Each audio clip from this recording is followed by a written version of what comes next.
bergabung kembali. Luar biasa ya Bapak Ibu, masih 198 orang yang masih setia bergabung dari pagi tadi sampai sore hari ini, sambil menunggu persiapan yang lainnya hadir kembali.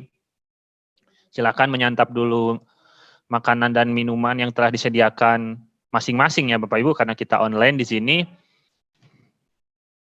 Jadi tidak bisa kita sediakan seperti acara seminar pada umumnya ya Bapak Ibu. Alhamdulillah nih Ibu Tuti Sriningsih yang sudah hadir, siap menyimak sesi ketiga. Ibu Nurita Sari juga masih setia menemani di sini.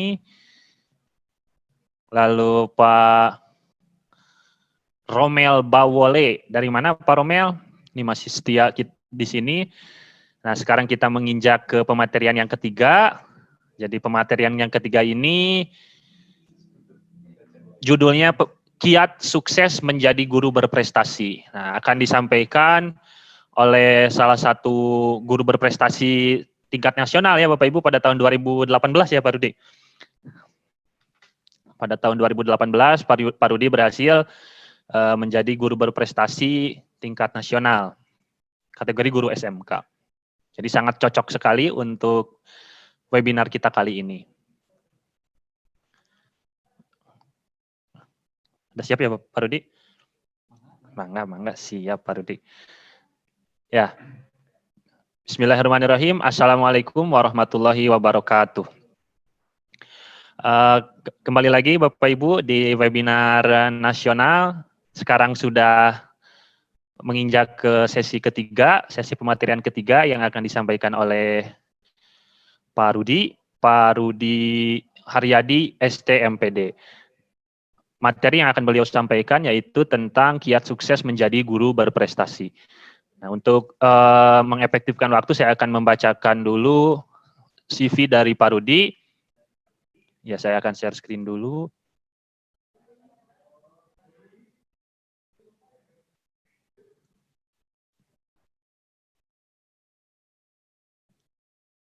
Oh ya, mohon maaf Kang Agus, jadi ini udah kepencet ya? Oh, dari bawah aja, siap. Sebentar. Ya, mohon maaf Kang Agus ya, ini ada kekeliruan. Tapi tidak apa-apa ya, karena di share screen sama saya, sama di share screen sama operator kan sama aja ya, nanti dibacakan juga oleh saya.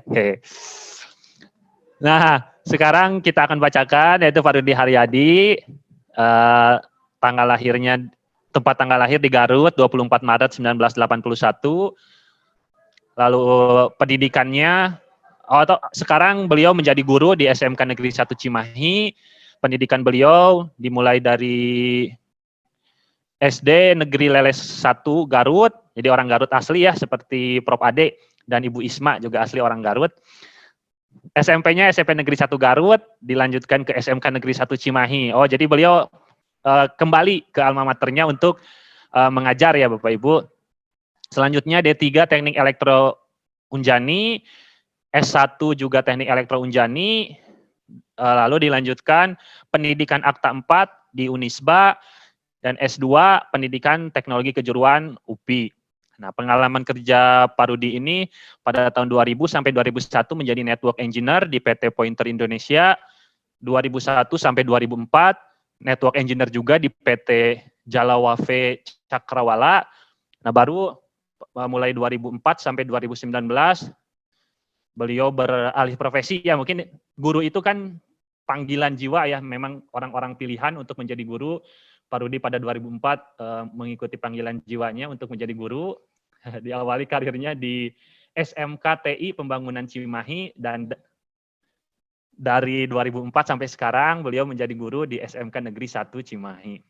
Lalu pengalaman organisasi MGMP TIK Provinsi Jawa Barat tahun 2014 sampai 2016, lalu 2014 sampai dengan sekarang beliau menjadi anggota MGMP TKJ Provinsi Jawa Barat sebagai ketua. Pengalaman pedagogis luar negeri, ini pada 2014 mengikuti training Master Trainer Pedagogi ITE Edu Service Singapura ya Pak? Singapura, lalu 2018 school visit di Chiba University Jepang, 2019 PGLN, Seogang College, Korea Selatan. 2019-2020, Mahachakri Forum di Thailand. Nah, ini beberapa penghargaan yang telah beliau raih. Yang paling prestisiusnya paling tinggi ya ini. Pada tahun 2018 menjadi juara 1 guru SMK berprestasi dan berdedikasi tingkat nasional. Nah, tanpa berpanjang lebar lagi, kita persilakan kepada Pak Rudi untuk menyampaikan materinya.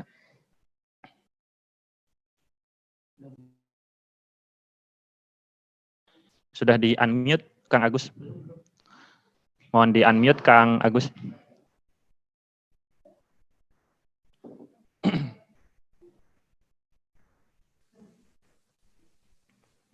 Terima kasih Pak Moderator. Bismillahirrahmanirrahim. Assalamualaikum warahmatullahi wabarakatuh. Selamat siang menjelang sore, selamat sore ya. Selamat sore Bapak-bapak, Ibu-ibu semuanya. Alhamdulillah berkah buat kita semua bisa silaturahmi walaupun virtual. Alhamdulillah di sini saya melihat banyak guru-guru yang luar biasa ini, baik dari Jawa Barat maupun dari luar Jawa Barat. Terima kasih atas partisipasinya pada kegiatan ini. Mudah-mudahan bisa memberikan banyak kebermanfaatan buat kita semua. Bapak Ibu, mohon izin untuk mengisi kegiatan. Jadi share screen ya, Kang.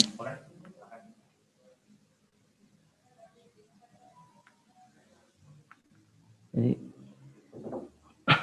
wow, kok belum mulai udah ada yang unjuk tangan. Ini maksudnya apa ya? Kepencet mungkin ya? Ini semangat Pak Rudi untuk bertanya di sesi pertanyaan gitu Pak Rudi. Aduh.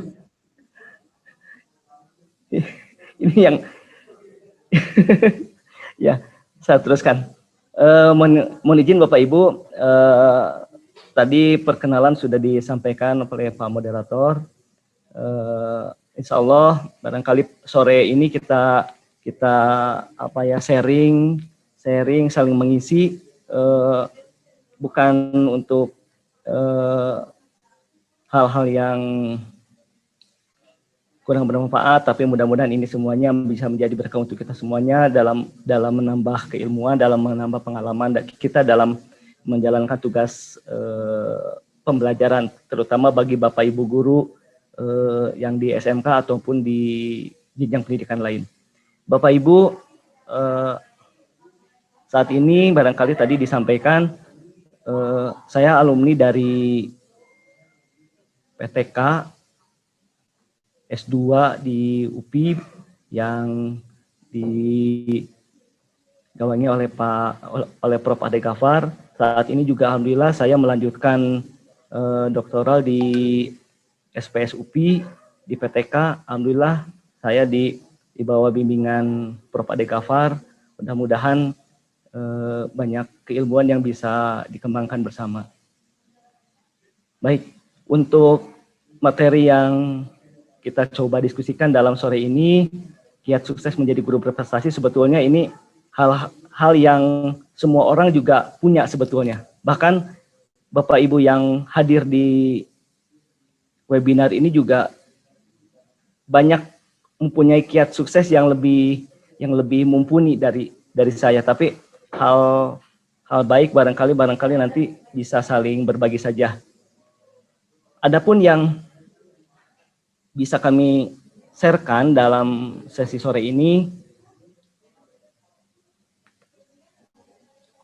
kok nggak bisa ya? Oh iya udah.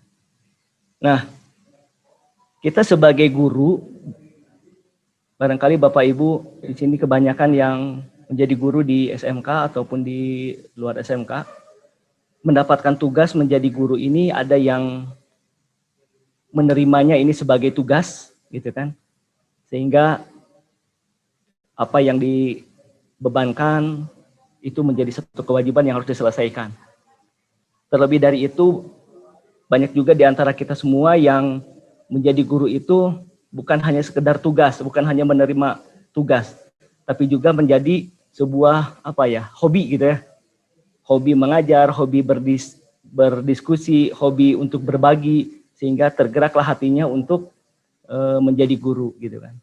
Tapi di sisi lain ada juga yang tugas guru ini atau mengajar ini menjadi passion, sehingga bukan sekedar menjalankan tugas, bukan hanya sekedar menjalankan kewajiban, bukan pula ini menjadi hobi, tapi menjadi passion dia. Sehingga kalau seseorang menjadi guru ini sebagai sebuah passion, bukan hanya menjalankan di dalam tugas pembelajaran saja, bisa jadi ini di luar pembelajaran, jiwanya dia sebagai guru terus akan terjadi. Contohnya, barangkali di sini ketika seseorang misalkan, kebetulan saya mengajar di kejuruan, di TKJ, Teknik Komputer Jaringan, ketika seseorang menjadi seorang guru, ini tentunya dalam tugas guru di sekolah, apabila ingin menjadikan profesi guru ini sebagai passion, maka perlu ada beberapa hal yang harus dikuatkan di dalam dirinya. Di antaranya, satu, guru tersebut harus mempunyai pengalaman kerja yang sejalan dengan apa yang diajarkan di di sekolah ataupun di mata pelajaran yang diampunya. Pengalaman kerja maksudnya nanti supaya bisa menginspirasi para siswa, supaya bisa menginspirasi para peserta didik. Apa yang diajarkan itu guru memang mencontohkan dulu. Guru memang mempunyai kemampuan yang lebih. Guru memang mempunyai kompetensi yang bisa ditiru gitu. Yang kedua, harus mempunyai aktivitas penunjang. Aktivitas penunjang di sini aktivitas penunjang menjadi guru. Bisa jadi aktivitas, kalau kita melihat kompetensi guru, yang pertama pedagogi. Harus ada aktivitas penunjang untuk menguatkan komponen pedagogi, kompetensi pedagogi. Yang kedua, aktivitas penunjang profesional. Harus ada aktivitas yang dilakukan oleh guru ini untuk memperkuat kompetensi profesionalnya, termasuk juga aktivitas penunjang pribadi dan sosial. Yang ketiganya, harus ada kegiatan yang dapat mengembangkan kompetensi guru. Barangkali tadi di materi pertama Prof. Ade menyampaikan ada PKB, pengembangan kompetensi berkelanjutan, dan ini bukan hal yang ujuk-ujuk untuk dilakukan oleh guru. Ini hal yang harus dirawat oleh guru sehingga kompetensinya ini terus terjaga ketika menyampaikan hal yang dalam pembelajaran kepada para siswa pun dapat secara ilmiah dipertanggungjawabkan. Jadi kalau kita lihat seseorang yang menjadi guru ini, menjadikan dia sebagai passion ini, dia akan melakukan tugas gurunya ini, aktivitas mengajarnya ini secara ikhlas, tanpa paksaan, dan suatu bentuk panggilan dari alam bawah sadar seseorang. Sehingga dia pun, baik itu di dalam kelas, di sekolah, ataupun di luar sekolah, bisa jadi dia akan mempunyai jiwa itu. Bahkan mungkin di beberapa kita, di beberapa lingkungan, ada mungkin yang dipanggilnya di lingkungan Pak Guru gitu kan, walaupun dia bukan di sekolah. Artinya masyarakat pun, lingkungan pun, tetangga pun mengakui kalau passion dia sebagai guru itu bisa diterapkan di lingkungan sehari-harinya. Apabila seseorang memiliki aktivitas mengajar ini menjadi passion, maka aktivitas itu akan dilakukan secara terus-menerus, tidak akan pernah bosan, tidak memikirkan untung rugi. Mungkin wajarlah, lumrah kalau seseorang misalkan menjadi guru mengharapkan gaji, mengharapkan remunerasi yang lainnya, tapi itu bukan menjadi orientasi utama. Jadi di situ ada sebuah kepuasan batin ketika mengajar, ketika bersharing dengan peserta didik, maka seorang guru yang passionnya mengajar ini akan secara ikhlas. Serta jika tidak dilakukan, ini akan ada rasa sesuatu yang kurang. Nah, seperti itu ya. Ini jadi seseorang ketika ingin menjadi guru yang bagus, maka jadikan aktivitas mengajar ini sebagai passion, bukan hanya pemenuhan tugas atau hobi saja, gitu ya. Yang selanjutnya berkaitan dengan yang tadi passion, maka ketika seseorang melakukan aktivitas mengajar ini menjadi passion di dalam aktivitasnya, maka bukan tidak mungkin di dalam aktivitas keseharian, di dalam aktivitas pembelajarannya akan muncul, kalau tadi di materi Prof. Ade ataupun Pak Ari, itu ada ide-ide yang muncul, ada aktivitas yang diteliti setiap hari atau setiap aktivitas pembelajarannya, sehingga muncul inovasi-inovasi. Oh, saya mengajar nih sekarang kok ada yang kurang ya, misalkan dalam aktivitasnya, dalam pengelolaan kelasnya. Maka ketika direfleksi, pertemuannya akan datang, saya akan merubahlah metodenya, tidak seperti ini, saya akan gunakan yang lain. Di situ akan muncul ide-ide kreatif. Ya.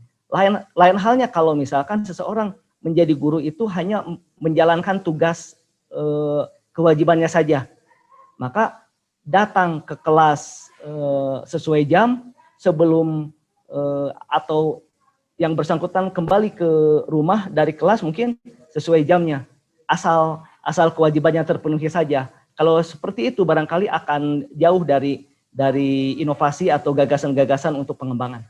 Nah, beberapa inovasi ini bisa muncul. Beberapa inovasi bisa muncul sebagai tadi disampaikan di materi terdahulu adalah munculnya masalah dalam pembelajaran, ya kan? Inovasi pembelajaran ini muncul sebagai bentuk solusi yang harus didesain dan dilaksanakan oleh guru. Itu bisa jadi bentuknya model, metode, media, atau pengelolaan kelas. Yang tujuannya ini adalah memfasilitasi kebutuhan pembelajaran peserta didik. Nah, di sini. Nah, beberapa waktu lalu kebetulan di salah satu event, mungkin di sini ada Bapak Ibu guru juga yang saat itu bersama-sama dengan saya di pemilihan guru berprestasi atau simposium gitu kan, membahas inovasi pembelajaran. Nah, inovasi pembelajaran yang saat itu saya angkat itu kan, kebetulan saat itu saya mengangkat model inovasi pembelajaran yang masalah yang harus saya solusikan, yang harus saya selesaikan adalah saya melihat begini, kita di SMK orientasinya itu adalah pembelajaran dengan dominasi praktikum. Tapi sementara kalau kita melihat mungkin masalah yang saya temukan ya, kondisi existingnya ditemukan adalah kok pembelajarannya hanya dilakukan misalkan dengan penyampaian pengetahuan, praktikum, habis itu praktikum yang mengikuti job sheet, habis itu ya udah tes praktek gitu kan, tanpa ada hal-hal yang menjadi gregetnya gitu. Nah, saat itu saya melihat perlu adanya model khas SMK gitu kan, model khas SMK.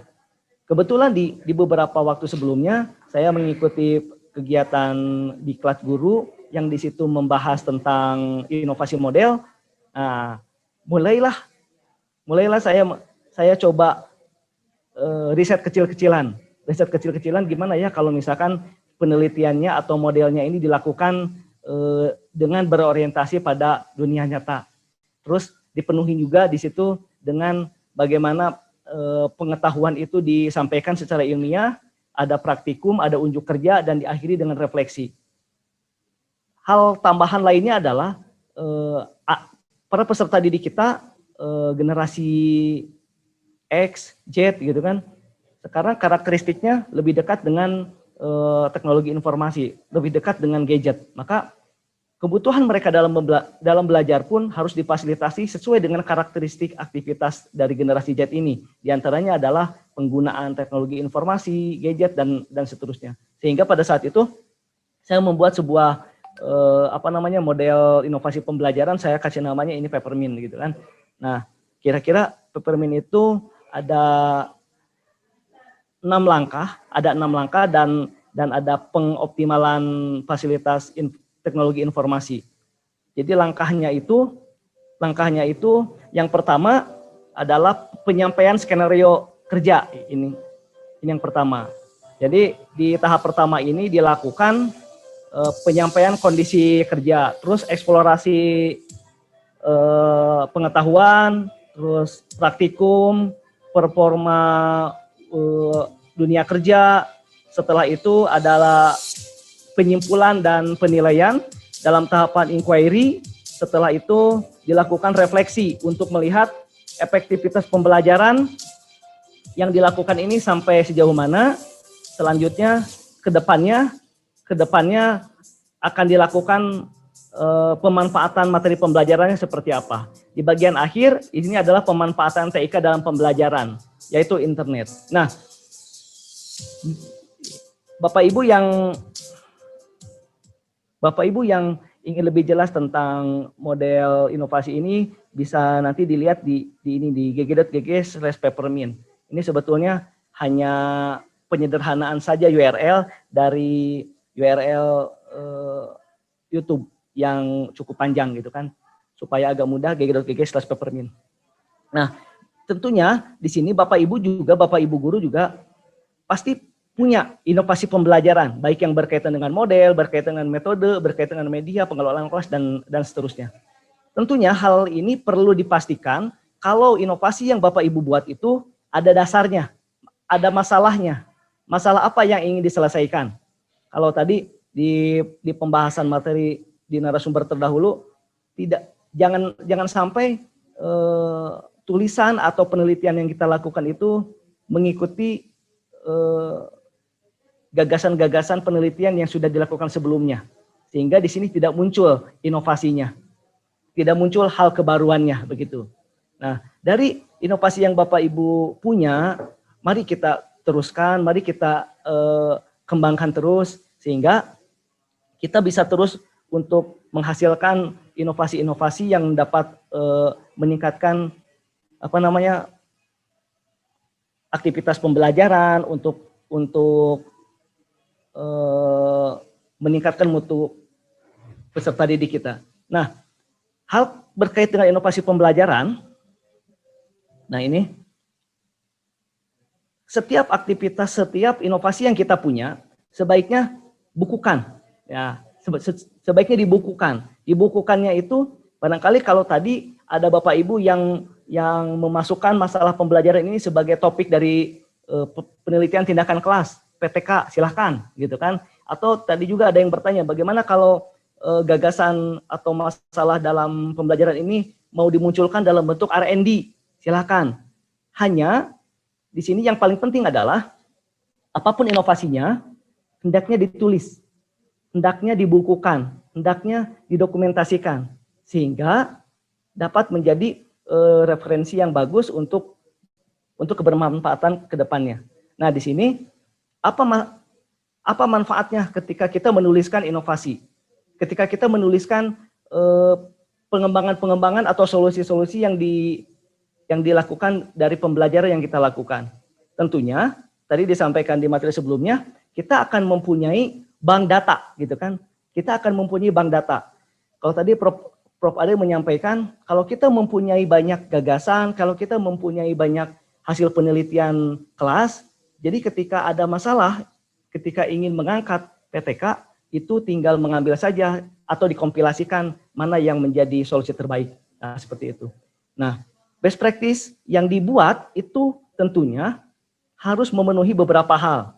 Ini juga tadi sebetulnya sudah dibahas lebih jauh, tapi nggak apa-apa. Ini sekedar mengingatkan kembali. Jadi best practice yang dibangun itu harus mempunyai keunikan, gitu kan? Harus mempunyai keunikan. Unik di sini maksudnya adalah mempunyai pembeda dengan hal yang lainnya, mempunyai pembeda dengan gagasan atau penerapan-penerapan yang sebelumnya ada, mempunyai pembeda dengan tema-tema penelitian yang sebelumnya dilakukan.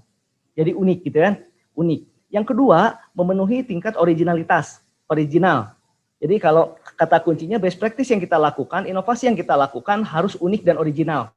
Nah, ketika unik dan original, maka ini tentu harus kita buatkan menjadi sebuah karya tulis ilmiah, sehingga di dalam penulisan karya tulis ilmiah ini bisa memenuhi unsur-unsur, baik itu nanti yang diperlukan untuk keperluan Bapak Ibu yang PNS, mungkin untuk kenaikan pangkat, untuk penilaian angka kredit, gitu kan, atau untuk keperluan lain seperti mengikuti aktivitas lomba atau aktivitas simposium dan lain sebagainya. Hingga di sini bisa bermanfaat bukan hanya untuk kita, tapi bisa bermanfaat untuk audien, untuk pembaca-pembaca dari karya tulis kita. Ataupun ketika ini dibuatkan dalam bentuk jurnal, maka ini akan menjadi kebermanfaatannya akan banyak disitasi oleh orang lain. Nah, gitu kan.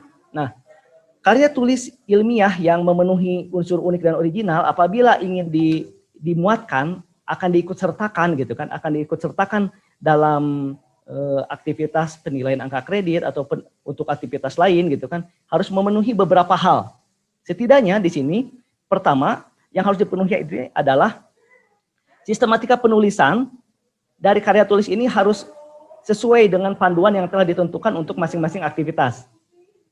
Tentunya selingkungnya, terus sistematikanya, terus gaya-gayanya ini harus disesuaikan dengan kebutuhan dari karya tulis ilmiah ini. Yang kedua, karya tulis ilmiah ini harus disajikan secara efektif. Jadi kalimatnya, kalau tadi Dr. Ari sudah menyampaikan banyak hal berkaitan dengan parafrase, berkaitan dengan sitasi. Nah ini perlu kita tuangkan, perlu kita belajar di sini membuat kalimat yang efektif sesuai dengan sitasi yang kita gunakan. Nah, sitasi di sini sebagai bentuk menghargai pendapat orang lain, menghargai teori orang lain, sehingga kalimat yang kita sampaikan, karya tulis yang kita sampaikan tidak mubah, tidak miskonsepsi, ada dasarnya, sehingga kita bisa mempertanggungjawabkan isi dari karya tulis ini. Ini yang kedua. Yang ketiga, di dalam isi dari karya tulis itu tentunya kemungkinan akan ada objek-objek yang mungkin dibuat oleh kita, tapi tidak menutup kemungkinan objek-objek itu dibuat oleh orang lain. Dan orang lain itu bisa jadi mempunyai keinginan untuk karyanya itu dihargai. Misalkan di karya tulis kita menyertakan gambar. Misalkan kalau Bandung ya, di Bandung ada ikon misalkan gedung sate. Ketika kita mau memunculkan gambar gedung sate di karya tulis kita, harus dipastikan foto atau gambar yang kita sertakan itu apakah memiliki hak yang harus dihargai oleh kita gitu kan, mempunyai kekayaan intelektual yang harus kita hargai atau tidak. Nah, ini harus diperhatikan. Jangan sampai ketika kita selesai menulis karya ilmiah, ada orang lain yang mengklaim, oh ini data saya, oh ini adalah objek punya saya, oh ini adalah gambar saya. Jangan sampai seperti itu. Jadi yang ketiga, best practice atau karya tulis yang unik dan original ini tidak semata-mata hanya tulisannya saja, tapi di dalamnya juga ada objek-objek yang harus diperhatikan, yang harus dihargai karya kreatifnya. Itu ya. Yang keempat adalah untuk memastikan karya tulis ilmiah kita unik dan original, harus mempunyai tingkat yang 0% similarity atau plagiarism. Dalam arti kata, karya tulis kita harus menghindari similarity atau plagiarism. Plagiarism atau similarity di sini maksudnya adalah jangan sampai karya kita ini mempunyai kesamaan baik dalam sisi kalimat ataupun hal yang lainnya dengan karya-karya yang sudah ada sebelumnya. Tadi Dr. Ari menyampaikan ada beberapa parafrase, atau tadi juga ada penanya, kalau nggak salah tadi ada Bu Nevo yang bertanya bagaimana bentuk cara memparafrase supaya tidak terdeteksi plagiarisme. Tadi sudah dibahas oleh Dr. Ari. Tinggal sekarang kita membuktikan saja bagaimana kita menguji similarity-nya, menguji plagiarisme dari karya punya kita. Nah, di sini ya. Selanjutnya, ketika kita sudah memastikan kita punya karya ilmiah yang unik dan original dengan memenuhi empat kriteria ini, maka perlu kita ukur, kita perlu pastikan. Gitu ya. Yang pertama, kita kalau sistematika mengukurnya gampang gitu kan. Ada sistematika, panduannya seperti apa, kita tinggal ikuti. Yang kedua, untuk sitasi, untuk parafrase tadi sudah disampaikan. Baik itu oleh Prof. Ade maupun oleh Dr. Ari sudah disampaikan.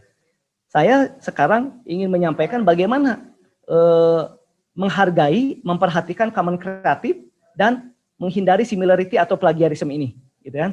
Nah, untuk common kreatif, apa itu common kreatif atau creative common gitu ya? Creative common. Creative common ini adalah sebuah upaya perlindungan atas kekayaan intelektual tertentu. Nah, biasanya di sini yang menjadi objek dari Creative Commons ini adalah gambar, fotograf, gitu ya, fotograf. Nah, Sini. Kalau Bapak Ibu pengen lebih banyak baca, pengen lebih banyak ikro tentang Creative Commons, silakan dibuka di creativecommons.org.id. Di dalamnya ada lisensi bahasa Indonesianya, tinggal dibaca saja. Di sini banyak panduan-panduan untuk perlindungan atas kekayaan intelektual tersebut. Nah, jenis-jenis dari Creative Commons ini ada beberapa macam, ya. Misalkan gambar yang mempunyai hak atas kekayaan intelektual ini ada logonya atau ada atributnya, gitu kan? Ada atributnya. CC di sini, ini ada logo CC. CC di sini artinya Creative Commons. Creative Commons. Creative Commons artinya objek tersebut mempunyai hak untuk dihargai kekayaan intelektualnya. Di sebelahnya ada gambar orang di sini di dalam lingkaran, ada by. Ini artinya atribusi. Misalkan sebuah foto misalkan dibuat sebagai karya fotografinya Kang Diki misalkan ya. Maka di sini bisa ketika foto tersebut ada atribut by, maka paling tidak ketika kita mau menggunakan foto tersebut minta izinlah ke by-nya ini. Misalkan biasanya di sini by, ada di sininya namanya misalkan begitu. Untuk menghubunginya misalkan menggunakan nomor telepon atau menggunakan akun media sosial, tinggal dilakukan saja. Itu yang pertama, by. Perizinannya seperti apa? Tergantung Bapak Ibu ketika mau melakukan, meminta izin ke yang punyanya untuk memberikan restu mau seperti apa, gitu kan, yang pertama itu. Yang kedua, ada bentuknya CC by, tapi ada logo lain, yaitu SA. By, misalkan foto yang dibuat oleh Kang Diki, misalnya di sini, ada juga di sini ada tambahan SA, share alike.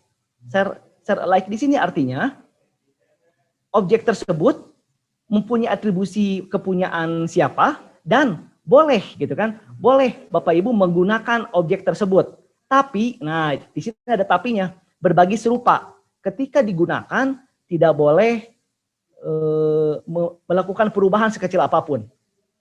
Boleh dibagi lagi, ya, boleh dibagi lagi, tapi bentuk aslinya itu yang harus digunakan. Nah gitu. Kalau by ini kan hanya meminta izin saja.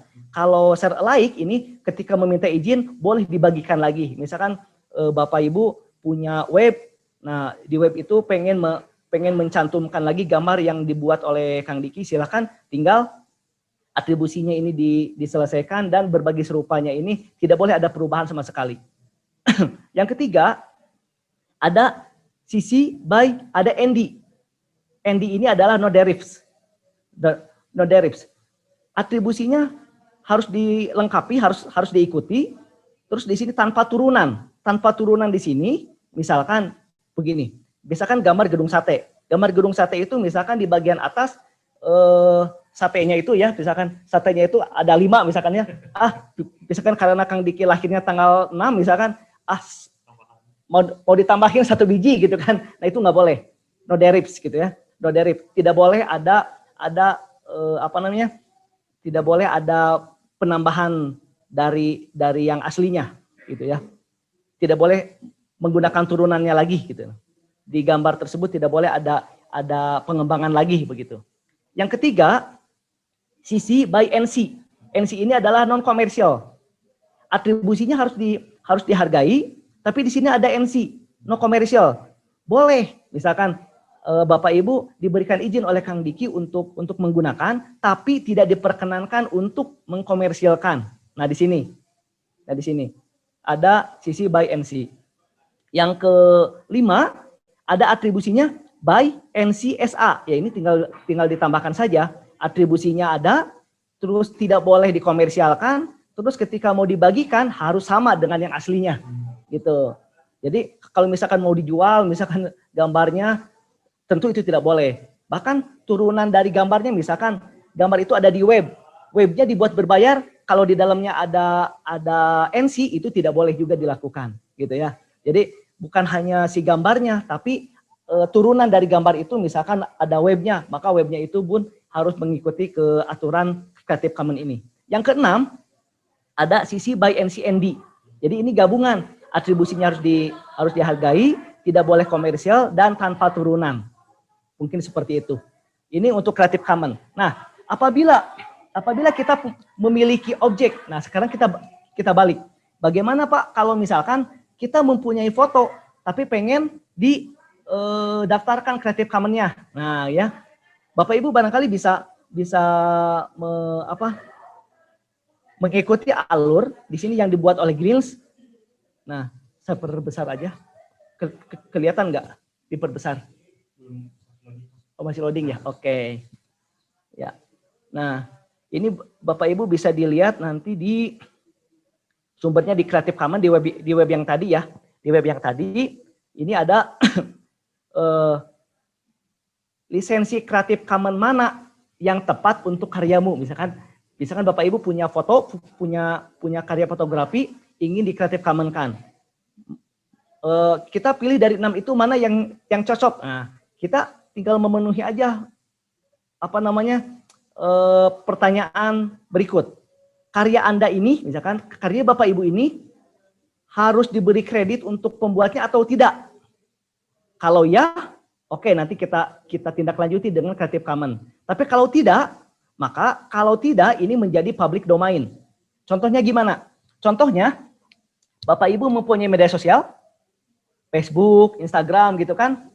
Kalau Bapak Ibu tidak memberikan kredit atas foto Bapak Ibu, artinya foto Bapak Ibu itu termasuk public domain. Ya, artinya Bapak Ibu kalau misalkan punya foto di Facebook, di Instagram gitu ya. Mohon maaf ini menyebutkan nama media sosialnya untuk mencontohkan saja. Punya foto di Instagram, di Facebook gitu kan, tapi tidak memberikan common kreatif tertentu, maka itu masuk kategori public domain. Artinya Bapak Ibu ketika Bapak Ibu menyimpan fotonya itu di media sosial, maka Bapak Ibu sudah merelakan fotonya itu untuk dipakai oleh orang lain. Jangan marah kalau fotonya itu dimodifikasi, misalkan yang ibu-ibu pakai jilbab terus dimodifikasi jadi ada kumisnya gitu ya. Jangan marah gitu kan, karena itu udah masuk kategori public domain. Kecuali kalau Bapak Ibu di situ punya foto terus sama Bapak Ibu dimasukkan lisensi Creative Commons-nya. Kalau misalkan foto tersebut ingin dimasukkan kreditnya, maka nah di sini ada pertanyaannya. Foto tersebut atau objek tersebut boleh diubah atau dikreasikan atau tidak? Nah, gitu kan. Kalau ya, nanti kita tindak lanjuti dengan Creative Commons-nya. Tapi kalau misalkan tidak boleh diubah, maka di sini ada pilihan lagi. Boleh dipakai untuk tujuan komersil tidak? Nah, gitu kan. Kalau ya boleh dipakai untuk tujuan komersil, maka atributnya adalah CC by ND. Tapi kalau tidak boleh dipakai untuk tujuan komersil, maka atributnya adalah CC by NCND. Nah, itu ya. Yang ketiga, ketika Bapak Ibu mempersilahkan karya ini boleh diubah, gitu kan? Maka pilihannya di sini boleh dipakai untuk tujuan komersil atau tidak. Kalau tidak, maka hasil pengubahannya ini harus berlisensi sama atau tidak, gitu. Kalau misalkan tadilah gambar gedung sate, boleh diubah misalkan, ketika boleh diubah, misalkan ditambahin si belenok satenya, gitu ya. Boleh si yang pembuat jadi 6 itu boleh melisensikan atau tidak. Nah, kalau tidak, maka CC by NC. Tapi kalau tidak boleh melakukan perubahan, tidak hasil perubahan itu harus berlisensi yang sama, maka atributnya adalah CC by NCSA. Yang selanjutnya, apabila boleh dipakai untuk tujuan komersil, ini pilihannya ada 2. Hasil pengubahan ini harus berlisensi sama atau tidak. Kalau ya, maka CC by SA. Tapi kalau tidak, CC by saja.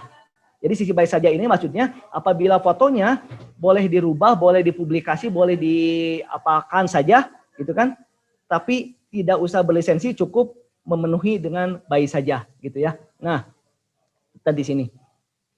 Ini barangkali untuk Creative Commons. Terus kalau Bapak Ibu mau nanya Creative Commons-nya itu bagaimana, apa saja gitu kan. Nah, di webnya Creative Commons ini sebetulnya ada FAQ-nya, Bapak Ibu tinggal ikro saja ya, tinggal ikro saja. Di sana ada, bisa muncul nggak Pak? Oh enggak ya? Enggak apa-apa. Oh iya benar. Jadi kalau mau muncul, coba nyosop dulu Pak. Stop dulu ya. Stop. Harus semuanya ya. Nanti share-nya yang semua. Oke. Kayaknya aja langsung. Sip. Oke. Nah, di sini ada FAQ-nya, daftar pertanyaannya. Nah, ini ada daftar pertanyaan yang paling sering diajukan. Belum muncul ya, Kang ya? Oh, sudah ya? Oke. Nih, ada pertanyaan-pertanyaan. Silakan Bapak Ibu, ketika pertanyaannya serupa dengan ini, tinggal diklik saja, nanti ada jawabannya, dan seterusnya. Ini yang pertama berkaitan dengan FAQ Creative Commons. Kalau misalkan kita mau mencari contoh, gitu kan? Bagaimana Pak kalau kita pengen mencari gambar, misalkan apakah gambar yang kita cari ini berlisensi atau tidak? Nah, karena yang sekarang banyak digunakan untuk pencarian itu Google ya, Google, maka di sini ada panduan untuk mencari gambar berlisensi Creative Commons melalui gambar Google. Jadi langkahnya di sini hanya 2 langkah saja. Pertama kita buka Google kan, ketika ingin mencari gambar misalkan Makau, maka di sini langkahnya di sini ada alat atau di beberapa yang pakai bahasa Inggris tools, terus di sini ada hak penggunaan, pilih hak penggunaan. Nah, di hak penggunaannya itu ada pilihan. Hak penggunaannya itu ada pilihannya ini. Tidak difilter menurut lisensi, atau kita mencari yang boleh dimodifikasi, yang boleh digunakan ulang, dan seterusnya. Tinggal kita pilih saja di situ. Jadi itu saja untuk memastikan kalau gambar yang kita gunakan, objek yang kita gunakan memenuhi unsur Common Kreatif, gitu ya. Itu untuk Common Kreatif. Mudah-mudahan Bapak Ibu ketika membuat karya tulis, mencantumkan gambar, upayakan semaksimal mungkin gambar itu adalah dibuat oleh sendiri, atau kalau karya fotografi hasil pemotretan sendiri, digunakan saja yang punya sendiri, gitu kan, sehingga tidak usah repot-repot untuk mencari izin dari pemilik Creative Commons-nya. Tapi kalau seandainya dengan sangat terpaksa kita harus menggunakan gambar punya orang lain, objek punya orang lain, maka perhatikan Creative Commons-nya. Itu untuk Creative Commons. Yang kedua, untuk karya tulis yang unik dan original itu harus memenuhi null similarity atau bebas dari plagiarisme.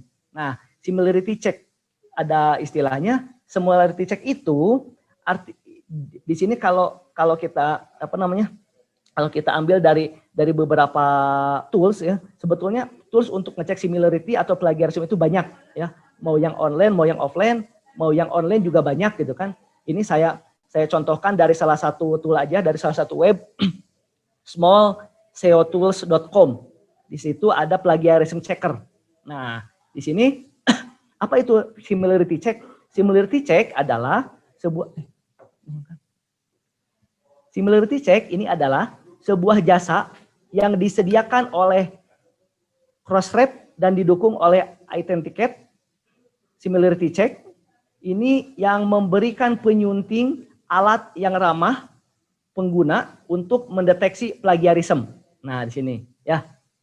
Jadi bagaimana cara pengecekannya? Nah, cara pengecekannya di sini. Nah, misalkan ketika Anda membaca sebuah artikel, misalkan artikel riset gitu ya, Anda atau Bapak Ibu harus mengetahui karya asli dari tulisan tersebut. Apakah tulisan tersebut itu memang tulisan original, hulu gitu kan, atau itu adalah turunan. Nah itu caranya, similarity check ini akan menghubungkan penerbit dan penyunting dengan alat Authenticate dari Turnitin di sini. Nah, teknisnya manuskrip yang diserahkan ini secara sistem ini diperiksa terhadap sebuah basis data berisi jutaan artikel keilmuan yang diterbitkan. Jadi nanti akan dibandingkan dengan karya-karya tulisan-tulisan yang ada di internet. Barangkali seperti itu. Nah, di sini barangkali kebutuhan perlunya yang tadi disampaikan oleh Dr. Ari adalah melakukan parafrase. Nah, situ ya. Dan miliaran halaman web. Jadi di sini manuskrip ini membandingkan artikel keilmuan dan halaman web. Setiap kecocokan, nah ini, setiap kecocokan akan disorot seketika di dalam laporan, sehingga yang disorot ini yang memiliki kesamaan. Itu yang yang dikenal dengan similarity atau plagiarism. Terus terbitan ini akan muncul, laporan ini akan membantu penyunting untuk memeriksa apakah karya itu adalah artikel asli sebelum diterbitkan untuk Anda baca atau bukan. Nah, gitu ya. Nah, di hasil akhirnya similarity check ini akan menyediakan keyakinan bagi penerbit dan pengarang serta kejelasan bagi pembaca yang perlu memastikan keasliannya. Nah, di dalam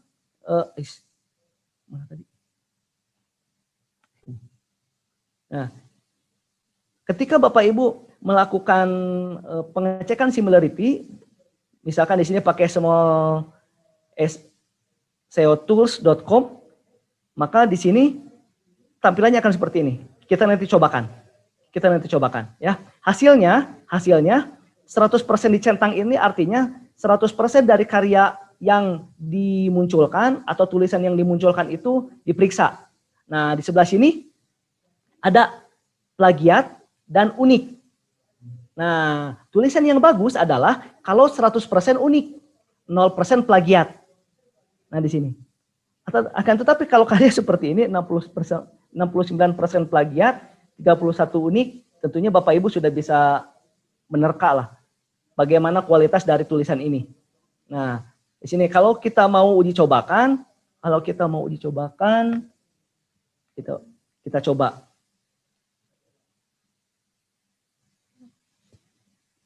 Itu muncul nggak, Kang? Masih loading ya. Kita uji coba Bapak Ibu. Nah, di sini ini smallseotool.com ID plagiarism checker. Nah, di sini ada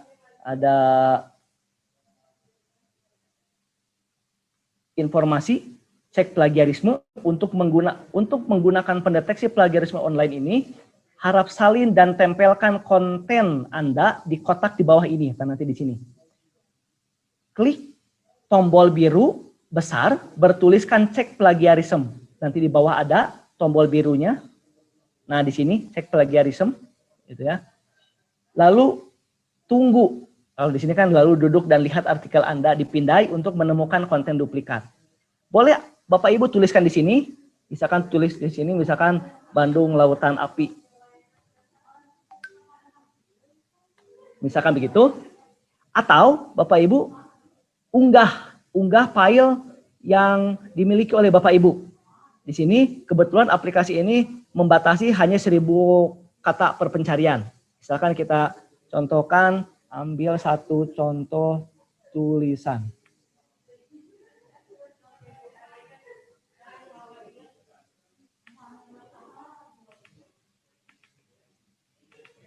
Kita contohkan, nah ini. Kita contohkan sebuah file kita masukkan di sini. Nah, contoh ini ada abstrak. Kepala sekolah memiliki tugas dan seterusnya. Ini kita contohkan ambil abstrak, terus ini juga saya contohkan di dalamnya ada bagian yang menyunting karya orang lain. Nah, kita lihat total katanya itu 554 dari 1000 berarti masih diperkenankan. Kita cek, periksa plagiarismenya, mnotrobot, cek plagiarism atau periksa tata bahasa. Ini ada dua menu yang bisa kita manfaatkan. Misalkan kita periksa plagiarism. Untuk periksa plagiarismenya ini kita tunggu.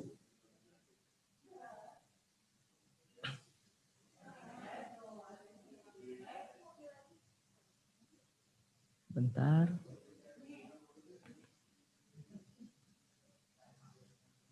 Cek.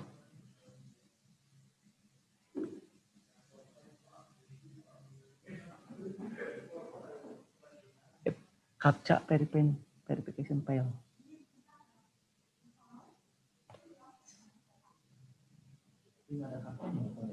Iya, cuma mnotrobot doang. Sebentar ya. Periksa. Kita cek di sini. Cek plagiarism. Udah selesai belum? Nah, tunggu. Tunggu di sini. Di sini sedang menunggu hasil. Pemeriksaannya, terus berapa persen plagiat dan berapa persen keunikannya. Agak lama ya, Jadi di sini memang tergantung banyaknya kata yang yang dicek. Oke. Nah, di sini 100% sudah selesai diperiksa, dicentang, hasilnya 15% plagiat. 85 hasil dari sini beberapa penyelenggaraan untuk biasanya lomba yang di dalamnya ada karya tulis, di situ biasanya menerapkan nilai maksimal dari plagiarisme itu maksimal 5%. Jadi kalau misalkan di sini ada 15% plagiat, maka dari kalimat yang tadi parafrase harus dilakukan oleh Bapak Ibu terhadap tulisan ini. Jadi seperti itu ya. Oke. Dari pengujian ini seperti itu ya. Oke, lanjut. Terima kasih.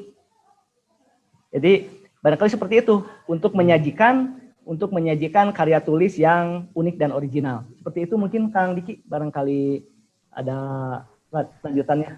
Ya. Baik, terima kasih Pak Rudi atas materi yang disampaikan. Ini ada juga testimoni dari komentar bahwa ini mantap, ilmu baru, guru baru, teman baru. Jadi Pak Rudi, alhamdulillah bisa saling berbagi. Tadi juga ada yang menyampaikan bahwa satu alumni dengan Pak Rudi, seleksi guru berprestasi nasionalnya gitu. Jadi alhamdulillah webinar ini menjadi momen untuk bersilaturahmi juga. Nah, baik Bapak Ibu, tetap seperti yang sesi 1 dan 2 akan ada sesi tanya jawab yang melalui video. Nanti jika tidak sempat akan dijawab sesuai dengan pertanyaan yang sudah disampaikan di kolom chat. Lalu tetap Bapak Ibu ada door prize yang disangka-sangka dan door prize yang tidak disangka-sangka ya Bapak Ibu. Ini mungkin Bapak Ibu yang tiba-tiba diam tapi hari ini adalah hari keberuntungannya, tiba-tiba dapat, bisa aja Bapak Ibu, kan seperti tadi ya, namanya Pak Ade tadi kan tiba-tiba dapat ya Bapak ya. Nah, baik, sekarang untuk sesi pertanyaan akan dipanggil, ini ada 2 orang yang mengacungkan tangan, yaitu Ibu Laila Badriah. Masih bergabung Ibu, silakan Pak Admin.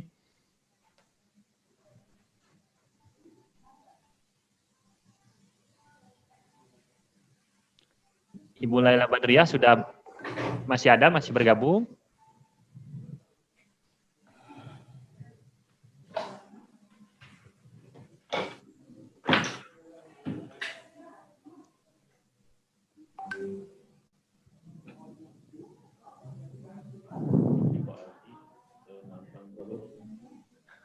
Keempat Pak ya. Ada Kang Agus?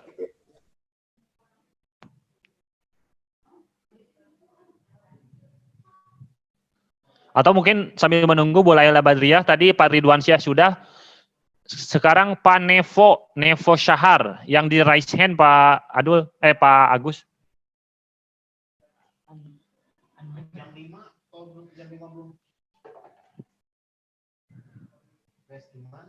Ada? Nah. Assalamualaikum warahmatullahi wabarakatuh. Ibu Laila ya? Ibu Nevo. Ibu Nevo, silakan Ibu Nevo. Ya, terima kasih Pak Moderator. Wilujeng Sonten, Pak Rudi. Saya mau tanya sama Pak Rudi nih, biar teman-temannya yang mendengar di sini juga mengambil hikmah ya. Pak Rudi ini kan sudah ikut Gupres, kemudian ikut juga Mahacatra yang dari Thailand. Pada saat setelah masuk menjadi guru berprestasi, materi pada saat Pak Rudi sudah mempunyai pemaparan yang bagus, kiat apa yang harus dilakukan oleh kita peserta supaya presentasi kita menarik untuk didengarkan. Kan kalau tadi persiapan, bagaimana similarity-nya, bagaimana kita mencari sumber dan lain sebagainya. Sekarang bagaimana cara menyajikan supaya orang itu terpesona dengan apa yang kita dapatkan.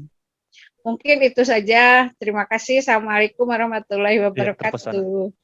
Ya, terima kasih Ibu Nevo pertanyaannya. Nanti ditampung dulu Ibu, jadi ada 3 pertanyaan ya. Untuk yang selanjutnya, Pak Syafarudin juga sudah ya tadi Bapak, jadi kesempatannya ke yang lain dulu. Ibu Neneng Yuni Nurhayati, silahkan.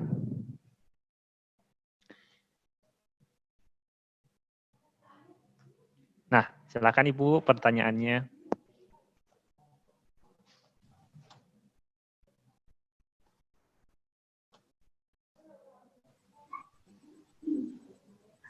Assalamualaikum warahmatullahi wabarakatuh. Waalaikumsalam. Terdengar, Pak? Siap, Baik. terdengar Bu. Ya. Oke, perkenalkan saya Naneng Yuni Rahayati. Sebelumnya mohon maaf karena saya bukan dari SMK begitu, Pak. Tetapi waktu itu ngeling ikut daftar. Saya dari SD. Tapi ketertarikan saya mengikuti ini adanya materi yang berhubungan dengan proses ya teknologi dan informasi lah yang berhubungan dengan masa-masa yang sekarang. Nah, sehubungan dengan tadi, terima kasih Pak Rudi Haryadi yang sudah menyampaikan materinya, ilmunya juga bermanfaat, apalagi berhubungan dengan Gupres ya, itu sangat dinantikan oleh seluruh guru yang ada di Indonesia. Nah, satu hal yang ingin saya tanyakan berhubungan dengan biasanya kalau Gupres itu ada best practice ya, karya ilmiah. Nah, seperti yang di awal tadi yang pagi juga disebutkan, penelitian itu jangan PTK-PTK-an ya dari Pak Profesor ya itu. Kemudian juga tentang best practice juga itu memang biasanya kalau di ajang lomba itu yang biasanya juga waktunya itu yang sebentar gitu karena berbentuk hasil kegiatan kita sehari-hari. Nah, pertanyaannya yang pertama, best practice yang bagaimana yang biasanya lolos di dalam uji lomba ya, lolos lomba. Sebab kalau kita perhatikan baik best practice maupun PTK itu ada langkah-langkah yang berbeda gitu. Biasanya kita suka apa? Bukan suudon ya. Para panitia misalnya kan ada daya penilaian yang berbeda. Ada unsur objektif dan subjektif. Nah, yang ini saya tanyakan best practice yang sampai lolos menjadi penilaian di dalam Gupres itu bagaimana ya, terutama yang tingkat baik kabupaten, provinsi maupun tingkat nasional.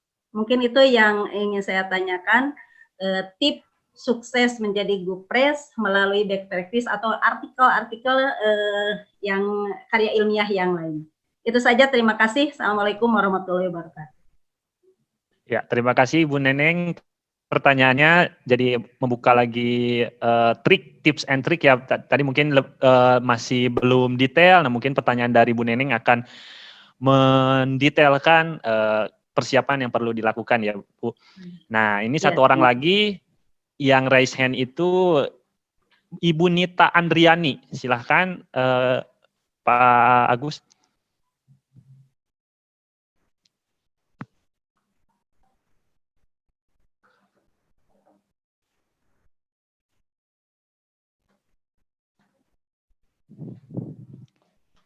Siap, silakan Ibu.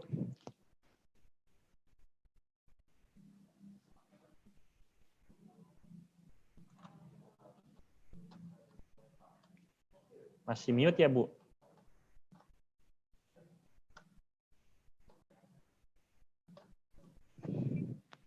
Assalamualaikum warahmatullahi wabarakatuh. Apakah bisa? Waalaikumsalam. Oke. Terima kasih Pak Diki ya. Baiklah, saya Nita Andriani dari Riau ya. Kebetulan mengajar di SMK Negeri 1 Mempuras ya. Tadi Pak Rudi sudah menjelaskan tentang kiat sukses menjadi guru berprestasi ya. Dengan begitu banyak hal-hal tadi yang sudah disampaikan, mulai dari inovasi, kemudian bagian-bagian inovasi itu mulai dari modal, metode, media, pengelolaan kelas, dan sebagainya, kemudian sampai ke best practice, kemudian Creative Commons, plagiarism. Nah, pertanyaan saya, kalau mulai dari Creative Commons dan similarity check itu, kayaknya kita kalau guru gitu ya, kita kurang mendapatkan sosialisasi tentang itu. Jadi pertanyaannya, di mana kita bisa mempelajari hal itu sehingga kita bisa di saat kita ingin menulis karya tulis ilmiah, anggaplah awalnya untuk hanya memenuhi kewajiban untuk angka kredit seperti itu. Nah, di mana kita bisa belajarnya? Karena sampai hari ini saya merasa sosialisasi itu di sekolah sangat minim gitu ya. Jadi yang diberikan oleh dinas pendidikan mungkin dari provinsi kemudian ke kabupaten itu pun sangat sedikit gitu ya. Nah, sehingga di saat kita berada misalnya dihadapkan dengan oh ada nih lomba-lomba karya tulis ilmiah guru, ini segala macam guru berprestasi gitu ya. Terkadang muncul kesungkanan, keengganan guru untuk mengikutinya. Nah, kira-kira menurut Pak Rudi, seperti apa solusi yang bisa diberikan sehingga guru-guru, mungkin di sekolah kami termasuk guru seniornya banyak gitu ya, tetapi di saat punya nggak karya tulis gitu ya, nah itu rata-rata mundur gitu. Jadi tidak ingin maju seperti itu. Nah mungkin itu saja, mungkin Pak Rudi bisa berbagi tips atau triksnya. Terima kasih. Assalamualaikum warahmatullahi wabarakatuh. Ya, terima kasih Ibu Nita. Waalaikumsalam warahmatullahi wabarakatuh. Nah, jadi sebelum Pak Rudi menjawab pertanyaan, sambil Pak Rudi mempersiapkan dulu, 3 orang penanya tadi, yaitu Ibu Nevo Syahar, Ibu Neneng, dan Ibu Nita Andriani mendapatkan door prize buku dari riset sampai naskah. Dan 1 orang lagi yang rezeki tidak disangka-sangka, kan tadi yang namanya Pak Ade ya itu akan mendapatkan hadiah. Nah, sekarang kita mencari nama yang ada unsur Bu Isma, jadi kan Isma, Bu Isma. Ternyata pas saya search muncul nih Rizky Ismawarni. Nah, selamat kepada Ibu Rizky Ismawarni yang telah berhasil mendapatkan buku dari riset sampai naskah dengan keberuntungan yang luar biasa ya Ibu ya. Tidak perlu bertanya, tidak perlu menjawab, tetapi alhamdulillah rezekinya sampai kepada Ibu Rizky Ismawarni. Baik Pak Rudi, siap? Siap. Oh, masih di mute katanya. Giliran saya yang di mute ya Pak Agus, Pak Rudi di unmute. Silakan Pak Rudi. Baik, terima kasih atas pertanyaan yang diberikan. Terima kasih Ibu Nevo. Ibu Nevo ini senior saya, guru saya. Barangkali untuk bisa kita menyampaikan kepada teman-teman, kepada orang lain, bukan hanya untuk guru-guru, barangkali untuk kita di kelas ya. Untuk kita di kelas kadang menyimak paparan, jangan sampai menyimak paparan itu mubah gitu kan. Jangan sampai paparan ada tapi menjadi pengganti dari kalimat. Ada beberapa di sini hal yang harus dihindari. Ada beberapa paparan yang tulisannya panjang gitu, sehingga guru ketika menyampaikan apa yang ada di paparan itu membaca, gitu kan, hanya memindahkan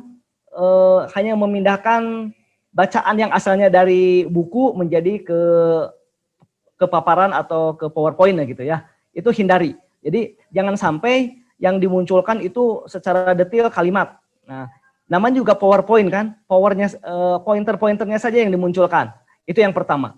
Untuk bisa menyampaikan, yang pertama adalah poin-poinnya saja yang disampaikan. Yang kedua masalah desain. Masalah desain. Kita menyampaikan paparan itu untuk siapa? Siapa audien dari paparan kita? Tentunya kalau audien dari paparan kita adalah para siswa yang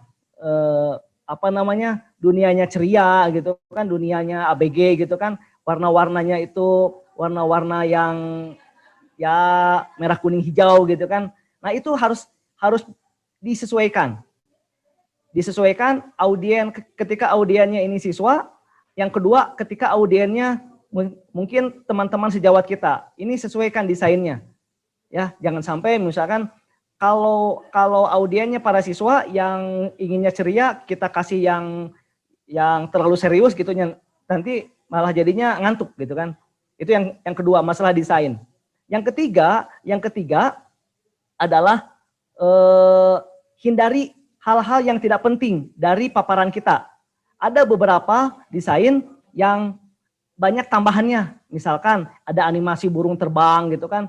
Padahal kita mau menyampaikan sebuah objek, misalkan ibu kota Jawa Barat itu adalah Bandung, misalkan seperti itu. Tapi karena di sana ada animasi burung terbang atau ada animasi yang lain, sehingga konsentrasi dari audien itu pindah ke yang tadi gitu kan. Itu dari sisi dari sisi apa namanya tampilan. Hal lain yang harus menjadi poin dalam penyajian ketika kita menyajikan gambar. Ketika kita menyajikan gambar, misalkan gambar kita ingin membahas misalkan dari gambar rumah misalkan ya, gambar rumah kita ingin membahas salah satu bagian saja. Bagiannya itu adalah pintu misalkan. Maka kita tidak usah menyampaikan secara umum bentuk rumahnya yang besar sehingga pintunya sedikit. Maka tidak terlihat. Nah, kalau ingin menyampaikan tentang pintu, ya karakteristik atau spesifikasi pintu saja yang dimunculkan. Seperti itu. Itu yang berkaitan dengan desain. Yang kedua, dari sisi substansi, dari sisi konten, pastikan konten yang kita sampaikan itu walaupun secara tema itu umum gitu, tapi kita sebagai penyaji harus menyampaikan hal yang unik. Kita harus bisa mengidentifikasi apa yang diinginkan oleh audien kita. Audien kita memerlukan hal apa dari paparan kita, itu yang harus kita munculkan. Gitu kan? Mungkin kalau di beberapa di beberapa istilah ada yang menyebutkan asbun gitu kan, asbun asbed, asal bunyi asal beda gitu kan. Nah, terkadang di beberapa kondisi asal beda ini perlu gitu kan. Jangan sampai membuat paparan yang itu juga gitu kan.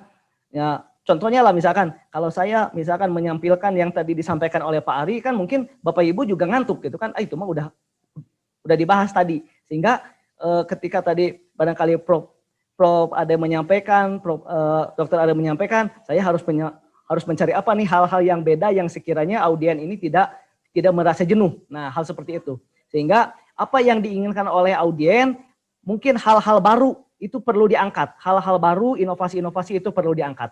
Itu untuk Ibu Nepo barangkali bisa menginspirasi dari sisi jumlah page, dari jumlah halaman. Kalau bisa kita efektifkan saja, Bu. Jangan terlalu banyak slide, sehingga satu kalimat satu slide, jangan. Kalau bisa kita manfaatkan menu-menu yang ada di PowerPoint itu atau di aplikasi yang lain sehingga menjadikan paparan itu menarik.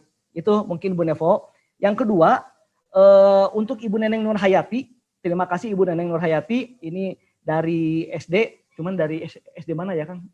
Belum dapat informasi. Dari SD ya? Ya, dari guru. Ya. Apresiasi luar biasa bagi Ibu Neneng. Terima kasih atas atensinya. Jadi di sini bertanya, Ibu Neneng ini bertanya, best practice bagaimana yang biasanya lolos di dalam penilaian.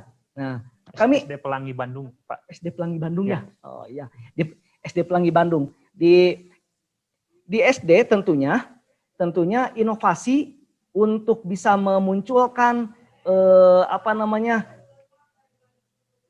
pengembangan pembelajaran itu sangat terbuka ya, sangat terbuka karena kalau kita menganalisa masalah yang ada di kelas di SD itu banyak sekali, terutama yang berkaitan dengan para siswa kita. Nah, pertanyaannya best practice yang bagaimana yang biasanya lolos dalam mata uji atau dalam penilaian lomba? Yang pertama, penyelenggara lomba itu pasti memiliki tujuan ketika menyelenggarakan penilaian.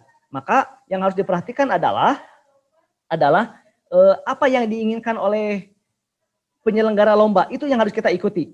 Biasanya mereka menyampaikan sistematikanya, ada marginnya, ada jenis huruf, dan seterusnya, kita ikuti. Itu yang harus diikuti. Kedua, pastikan hal-hal yang tadi kita sampaikan, similarity-nya harus 0, plagiarismenya harus 0, terus gagasan yang diangkatnya juga harus memiliki keunikan yang dapat dipertanggungjawabkan, seperti itu. Sehingga best practice yang disajikan itu bisa memberikan dampak sebesar-besarnya. Kalau bahasa lain memiliki nilai kebaruan.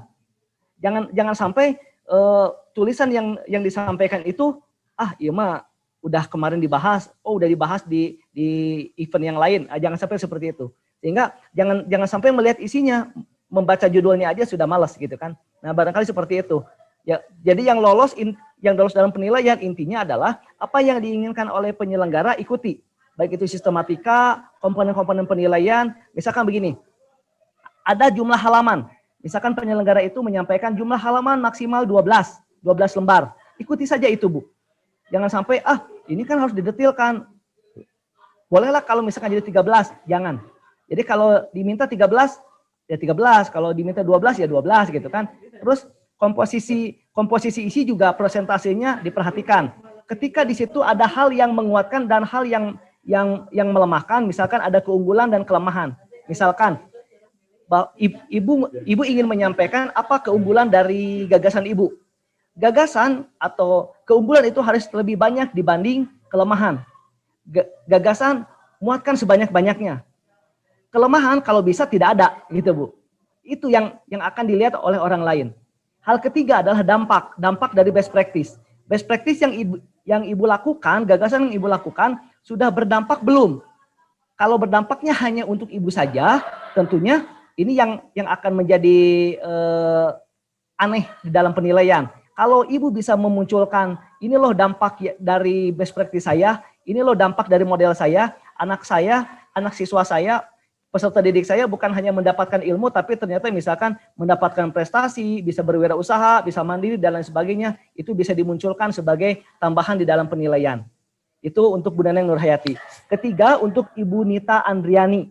Nah, Bu Nita Andriani, barangkali seperti ini Bu. Kalau kita lihat dari panduan penilaian angka kredit, tadi Prof. Ade sudah menyampaikan juga, untuk penilaian angka kredit itu ada beberapa hal, termasuk tidak hanya yang dinilai itu PTK, bisa jenisnya best practice. Tidak jenisnya hanya karya tulis yang itu saja. Sehingga kita harus memunculkan keberanian. Saya ingin membuat ini yang memang bisa dipertanggungjawabkan dan memang ini bisa bermanfaat untuk orang banyak.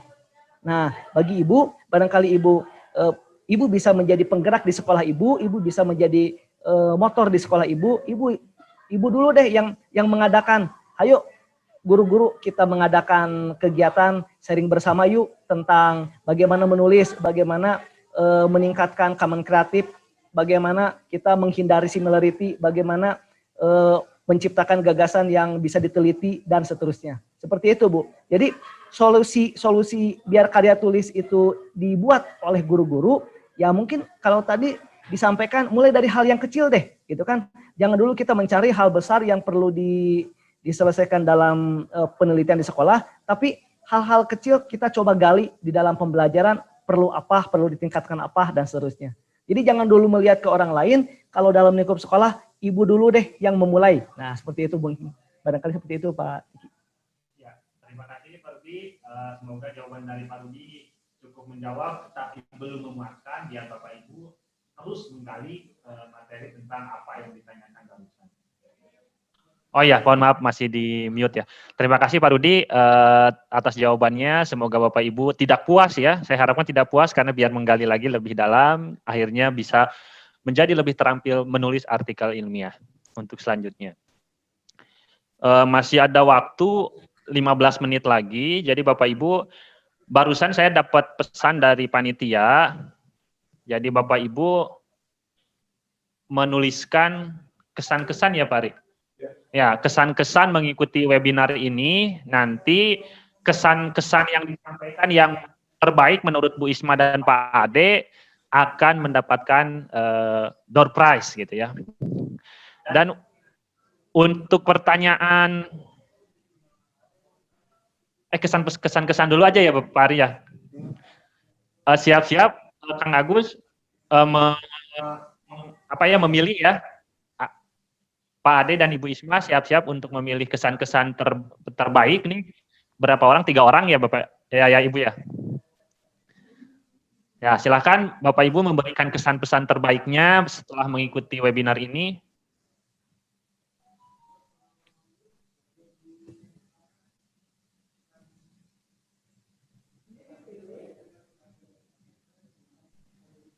Jadi untuk pertanyaan saya kira cukup aja Pak Rudi ya. Jika ada yang tidak terjawab bisa berdiskusi kembali di grup yang telah dibuat masing-masing. Sambil menunggu nih kesan dari peserta, ini ada tambahan peserta yang mendapatkan door prize atas keberuntungannya, yaitu tadi saya udah search ya, yang ada nama Pak Arinya, cuma nggak ketemu. Jadi berarti yang nggak ada yang dapat. Nah ternyata pas saya search yang namanya Rudi, Pak Rudi, ini ada 2 orang. Jadi selamat kepada Pak Rudi Mariati dan Rudi Rusbianto. Ya, selamat. Jadi yang mendapatkan buku dari riset sampai naskah sudah 6 orang. Ditambah lagi nih 1 orang. Kan tadi Pak Ade sudah, Bu Isma sudah, Pak Rudi sudah, Pak Ari memang tidak ada yang ada namanya Ari. Tentunya yang namanya ada mirip-mirip sama moderator juga perlu dimasukkan ya Bapak Ibu. Ya boleh Pak Diki. Boleh Ibu ya. Ternyata pas saya search, nama saya kan Diki, DIKY nggak ada, tapi kalau DIKI ada nih. Jadi selamat kepada Pak Ikin Sadikin. Nah, alhamdulillah nih Pak, nama kita ada huruf yang sama, Pak Ikin Sadikin. Jadi sudah ada 7 orang yang mendapatkan door prize dari riset sampai naskah. Bu Rizky Ismawarni, Bu Nevo, Bu Neneng, Bu Nita, Pak Ikin Sadikin, Pak Rudi Mariati, dan Pak Rudi Rusbianto. Nah, sambil menunggu Bu Isma memilih kesan pesan terbaik, silahkan Bapak Ibu. Mungkin Kang Agus biar tidak bingung, nanti kalau sudah waktunya cukup atau kesan pesannya cukup, di-mute aja, jadi biar Bu Isma tidak kesulitan memilihnya. Itu Rudi Mariati, ibu-ibu, Pak. Oh, Ibu Rudi Mariati, Ibu ya? Ibu tuh. Oh iya, mohon maaf. Jadi Bu Rudi Mariati dan Pak Rudi Rusbianto. Jadi sudah ada 7 orang. Mohon maaf ya Ibu ya, saya berbicara berdasarkan umum gitu, tapi jadi ternyata Ibu Bu Rudi Mariati.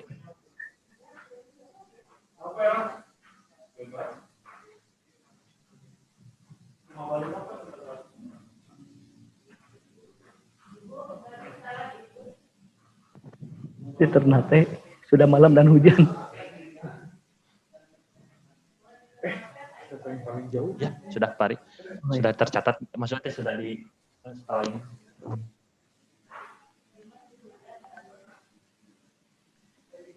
Bu Isma, jadi untuk berapa orang Ibu?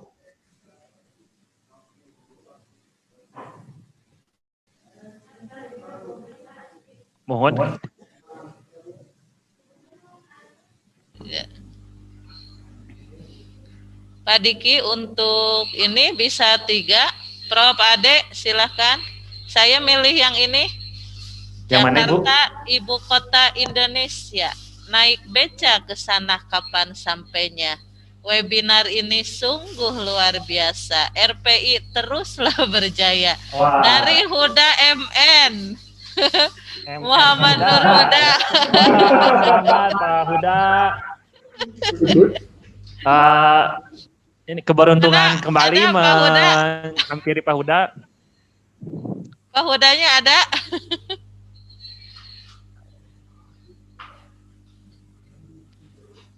Silahkan Ibu, selanjutnya yang 2 orang lagi ya Bu ya. Prof Ade tak sedang milih Prof Ade, Pak Diki. Siap Ibu. Oh ya.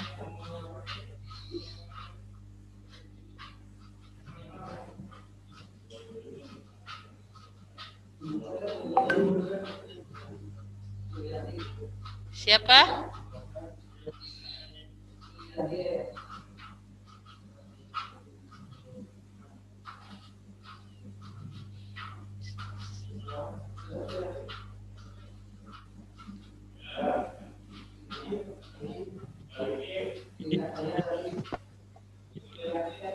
Yang mana? Bu Suryanti. Kesan-kesannya yang, oh ini udah ada.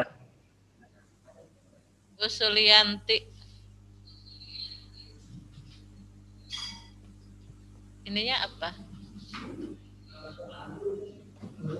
Kesan-kesannya mana? Atau mau divideokan? Ya boleh. Yang saya nggak itu ya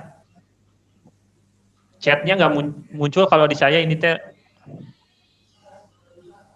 Oh ini buah delima dimakan di atas dokar, nambah ilmu makin bersinar sehabis webinar. Wah, jadi ini yang menang dua orang tuh udah pantun ya, berarti yang ketiga jangan pantun.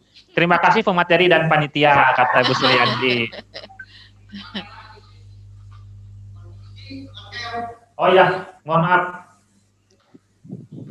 Ya, untuk yang ketiga Ibu.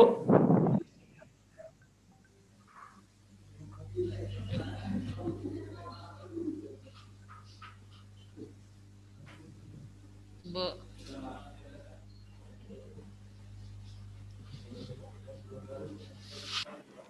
Ini Pak Burhan. Yang mana, Mak? Yang mana, Kang? Pak Saparudin katanya Pak Diki.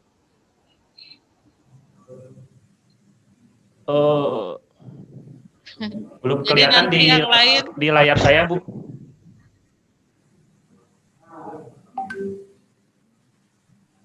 Nah, minum kopi dan dodol Garut. Saparudin Marpaung. Kurang ke atas sedikit, kurang ke atas, Pak. Kurang ke atas dikit, Gus. Nah, ini. Oh iya, memang ini Duta Pantun Indonesia sekarang ya, Rumah Pantun Indonesia nih RPI. Jadi pemilihnya pantun semua ya. Pak Saparudin Marpaung, minum kopi dan dodol Garut, nyantai nikmat di depan bilik. RPI webinar tetap berlanjut, pendidikan Indonesia semakin baik. Amin ya Allah ya Rabbal Alamin. Selamat Pak Saparudin Marpaung. Berarti sudah 3 orang ya yang berdasarkan kesan pesan terbaik. Nah, tadi ada pesan dari Prof Ade, udah ada yang komen Rumah Pantun Indonesia katanya. Pak Sangaji Nugroho. Nah, tadi ada titipan pertanyaan dari Prof Ade. Sebutkan katanya asal SMA Pak Ade Gafar. Ini untuk 2 orang ya, 2 orang tercepat.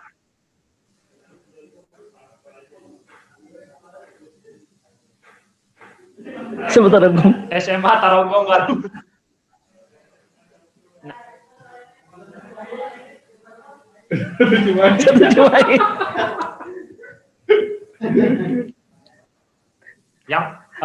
Yang betulnya mohon disebutkan.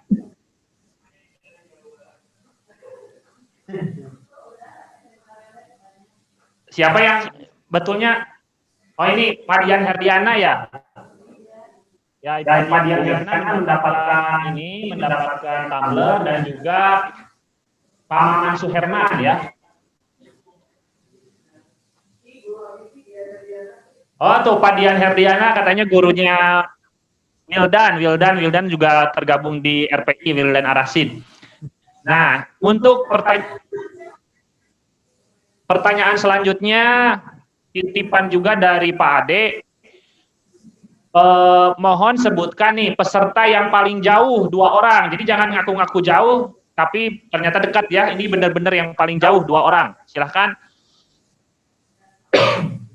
Belitung. Paling jauh sih Mai. 2 orang.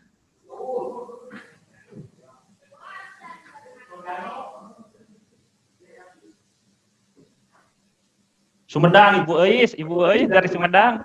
Kenging singan mantos biasnya. Itu ada Batola Kalsel. Ternate ya, Ternate kayaknya paling jauh kan? Apa? Maluku Utara. Oh, Ternate ya? Maluku Utara tuh. Siapa tadi Pak yang Maluku Utara Ternate? Ada Grace Filia Legesan ada berapa? Nah ini Ternate Maluku Utara terjauh Pak Burhan ya? Iya. Pak Burhan. Bapak Ibu misalkan nanti, kok saya jauh tapi nggak kesebut, itu kembali lagi ya Bapak Ibu ke rezeki dan keberuntungan ya Bapak Ibu, mohon maaf sekali. Siapa Kang Agus? Pak Burhan sudah.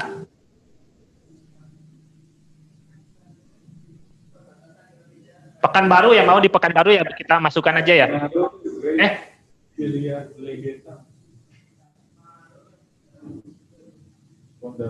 Nu mana jadinya? Siapa namanya? Grace Filia Legesan Kang Agus, susah Kang Agus.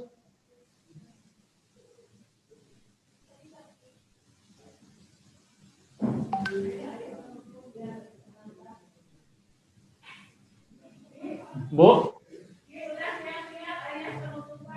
siap.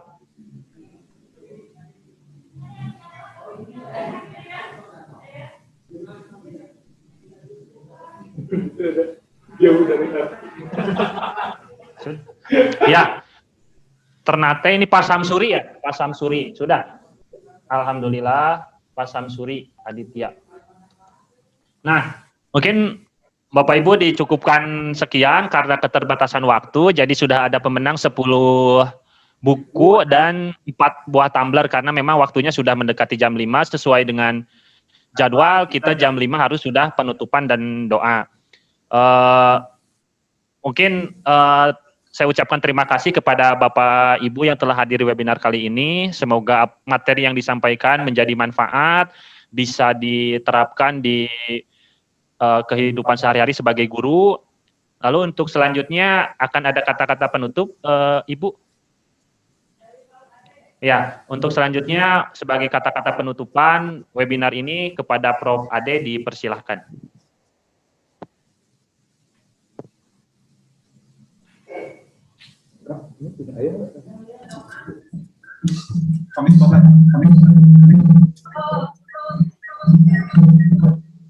Halo.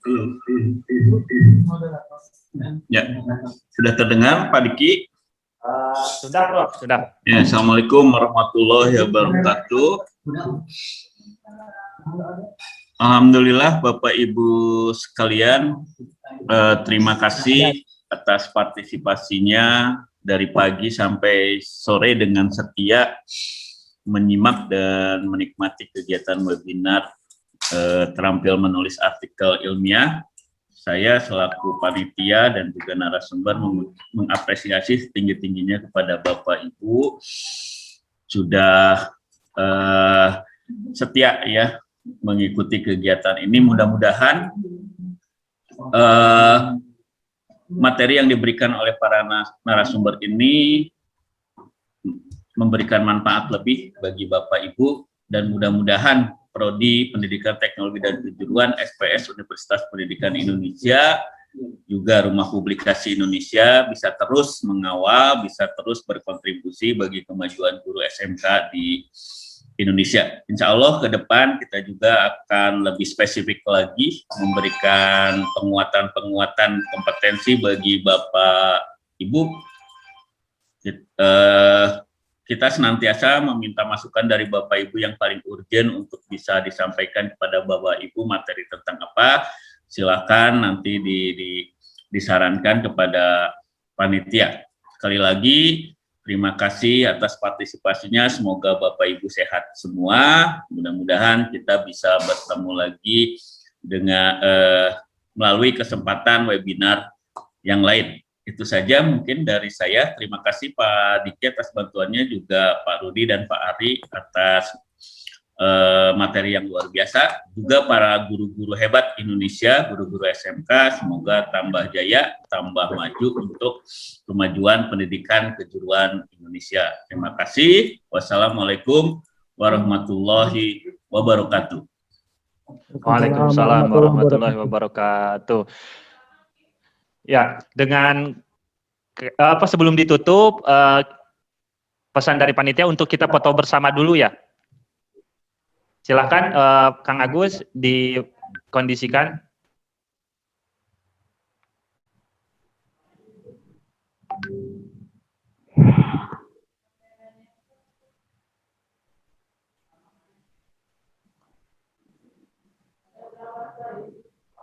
Ini yang masih setia nih sampai 234 peserta. Silakan di foto bersama dulu. Bapak Ibu mohon kalau misalkan memungkinkan diaktifkan itunya ya, kameranya.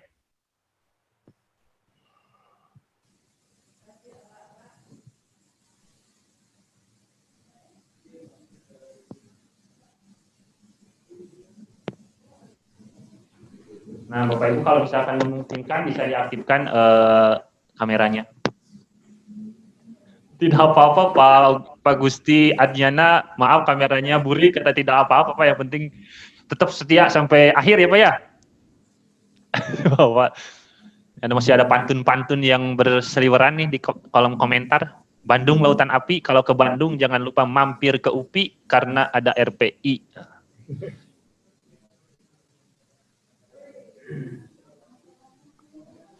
Bagaimana Kang Agus, sudah?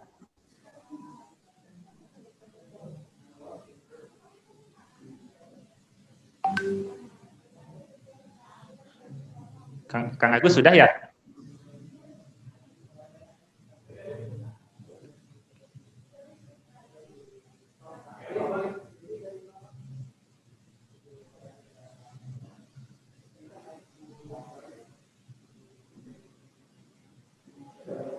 Bagaimana Kang Wildan? Apa-apa ya siap Bapak Ibu, saya hitung ya sampai sampai 3 aja ya, jangan sampai 100 kelamaan. 1, 2, 3. Ya, berikan senyuman terbaiknya yang bisa mempesona seluruh peserta webinar kali ini. Oke, lagi 1, 2, 3. Karena ini random, jadi tetap tersenyum ya Bapak Ibu, jangan ditahan lagi senyumnya, nanti takutnya pas kefoto pas tidak senyum ya. 1, 2, 3. Nanti slide lagi 1, 2, 3. Wah, masih semangat ya, ternyata ini kayaknya kalau sampai malam pun masih tetap berlanjut nih. Lanjut, 1, 2, 3.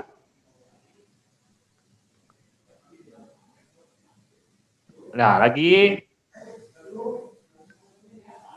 Sudah Kang Agus, sudah semua? Alhamdulillah sudah semua ya Bapak Ibu. Ya, dengan berakhirnya foto bersama tadi, demikianlah webinar terampil menulis artikel ilmiah bagi guru SMK hari ini. Terima kasih yang telah bertahan dari pagi sampai sore kali ini. Mudah-mudahan materi yang disampaikan bermanfaat, menjadi ilmu yang baru ataupun ilmu yang bisa diaplikasikan untuk Bapak Ibu ke depannya. Maju terus SMK Indonesia. Terima kasih. Wassalamualaikum warahmatullahi wabarakatuh. Waalaikumsalam. Terima kasih Bapak Ibu, sukses. Terima kasih semuanya. Warahmatullahi wabarakatuh. Terima kasih Adiki. Matur suwun, hatur nuhun. Terima kasih. Kamsahamnida, arigatou gozaimasu. Terima kasih semua. Arigatou gozaimasu.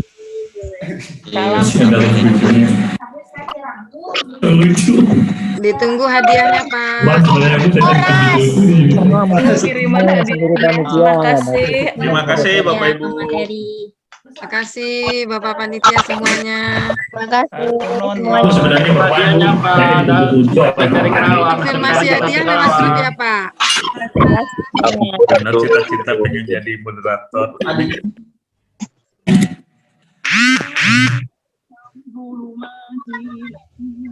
Alhamdulillah.